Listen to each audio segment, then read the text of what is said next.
एक बार एक राज्य में एक सन्यासी आया और सीधा राजा के महल के अंदर चला गया।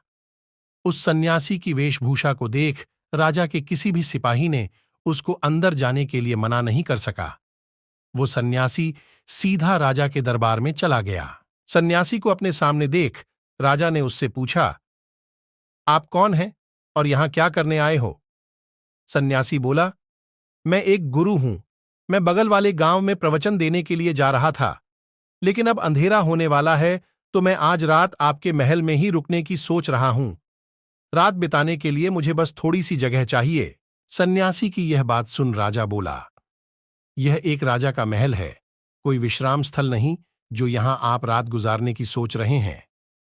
आप बाहर जाइए, आपको वहां रहने के लिए कोई ना कोई जगह मिल ही जाएगी। सन्यासी ने राजा से फिर प्रश्न किया, महाराज, क्या मैं यह जान सकता हूं कि आपका पहले इस महल में कौन राज करता था? राजा बोला, मुझसे पहले मेरे पिताजी राज करते थे, क्योंकि पहले वही राजा थे। सन्यासी ने राजा से फिर से प्रश्न किया, अच्छा, तो अब आपके पिताजी कहां पर हैं? राजा बोला, अब वो इस दुनिया में नहीं रहे, उन्हीं के गुजरने के बाद तो मैं राजा बना हूं। सन्यासी ने फिर से प्रश्न पूछा, अच्छा, आपके पिताजी से पहले ये महल में कौन राज करता था?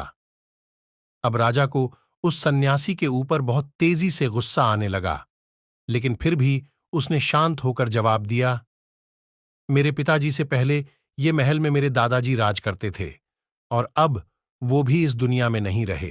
फिर सन्यासी बोला, ये जगह जो ना कल तुम्हारी थी और ना ही तुम्हारे जाने के बाद ये किसी और की होगी।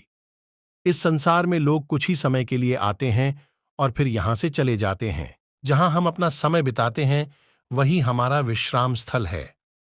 न तुम इसे अपने साथ लेकर जा पाओगे, ना ही कोई कोई और। बताओ, ये महल एक विश्राम स्थल नहीं है तो और क्या है? राजा उस सन्यासी की बात समझ गया। वह दोनों हाथ जोड़कर माफी मांगने लगा। उसने सन्यासी को रुकने के लिए जगह भी दे दी। जिंदगी में धन, लोभ, लालच के पीछे ना भागें। भागना ही है तो खुशियों के पीछे भागें। जिंदगी का मजा बहुत पैसों में या फिर बड़ी गाड़ी में नहीं है। जिंदगी का मजा है खुश रहने में।